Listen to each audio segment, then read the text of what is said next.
لا إله إلا الله لا إله إلا الله لا إله.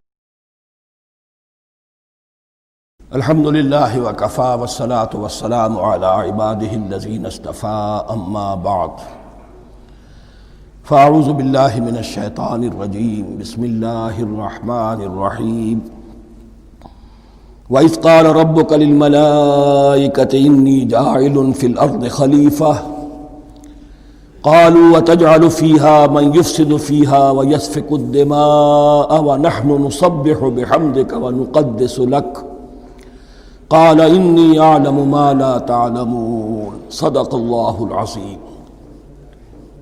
رب اشرح لي صدری ويسر لي أمری واحلل عقدۃ من لسانی یفقہوا قولی. جیسا کہ میں نے عرض کیا تھا، سورہ بقرہ کے پہلے 4 رکوع نہایت اہم ہیں، نہایت جامع ہیں. پہلے 2 رکوعوں میں 3 قسم کے انسانوں کی وضاحت کی گئی، 3 قسم کے کردار کے نقشے کھینچ دیے گئے. تیسرے رکوع میں قرآن مجید کی دعوت کا خلاصہ آ گیا. توحید فی العقیدہ، توحید فی العمل، یعنی عبادت اللہ کی، ایمان بالرسالت، قرآن مجید کو منزل من اللہ کلام ماننا.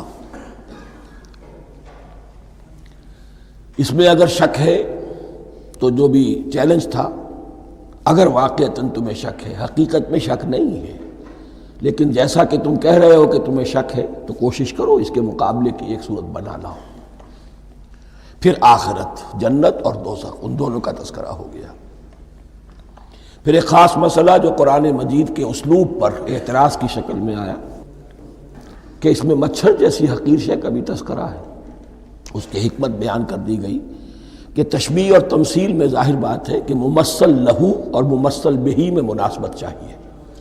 جس چیز کے لیے تمثیل بیان کی جا رہی ہے، جس شے سے تمثیل بیان کی جا رہی ہے، ان میں مناسبت ہونی چاہیے.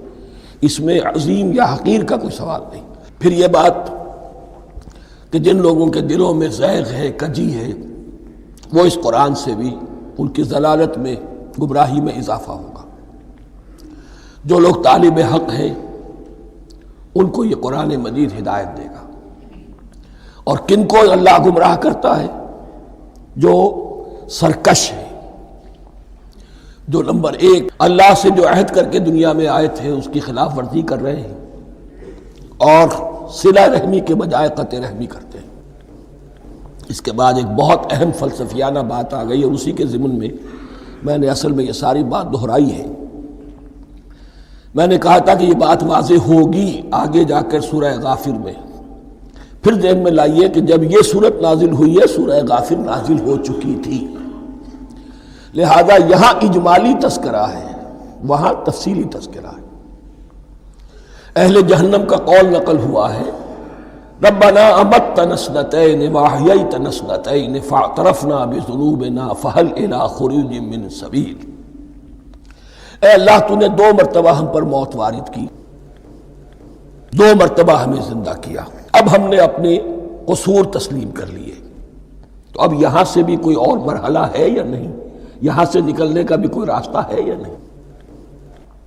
اس سے حقیقت یہ واضح ہوئی، انسان کی تخلیق اول ہوئی عالم ارواح میں، صرف ارواح کی حیثیت سے. اور حدیث میں آتا ہے الارواح جنود مجندہ، لشکروں کی شکل، تمام انسان. ان سے عہد لیا گیا الست بربکم قالوا بلا، پھر سلا دیا گیا ارواح کو. یہ گویا کہ پہلی موت تھی جو ہم گزار آئے. پھر عالم خلق کا مرحلہ آیا. عالم خلق میں یہ تناسل کے ذریعے سے رحم مادر میں جب ایک جنین تیار ہوتا ہے تو ایک حدیث ہے حضرت عبداللہ ابن مسعود سے، 4 مہینے کا جب جنین ہو جاتا ہے تو اس کے بعد وہ روح لا کر اس میں پھونک دی جاتی ہے. یہ گویا کہ احیاء اولا ہو گیا، پہلی مرتبہ کا زندہ کیا جانا، پہلی موت کی نیند سے جگا دیا گیا. اے تازہ واردان بساط ہوائے دل، اب ہم اس دنیا میں اس جسد کے ساتھ زندہ ہوئے. اب پھر موت آئے گی، جسد یہی چلا جائے گا جہاں سے آیا تھا، روح جہاں سے آئی تھی وہاں واپس جائے گی. ثم یمیتکم ثم یحییکم ثم الیہ ترجعون، پھر تمہیں اللہ کی طرف لوٹا دیا جائے گا.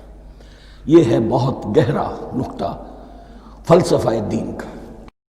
لا إله